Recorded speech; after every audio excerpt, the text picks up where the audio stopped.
Hey everyone, welcome back to Tech Savvy. Today I am going to show you that how to switch your personal Instagram account to a business account in 2024. Let's dive in.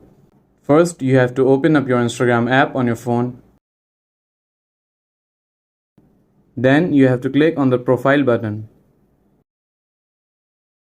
Then hit the three lines at the upper right corner to bring up the menu. Okay, so once you are here, you have to scroll down and you have to locate the option of account type and tools. Okay, so now you have to click on switch to professional account. Now you have to click on continue.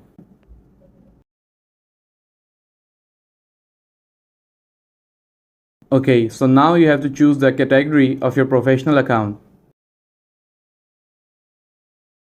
Okay, so now you have to select whether you are a creator or a business. Now you have to click on next. If you don't want to enter your contact details right now, click on don't use my contact info. If you want to connect your Facebook page of your business, click on login to Facebook. If not, tap on the skip option. And here you go. You have successfully switched your personal account to a business account on Instagram. You can now access insights, create ads, and reach your audience more effectively. If you found this video helpful, please give it a thumbs up and subscribe to Tech Savvy for more helpful content. Thanks for watching.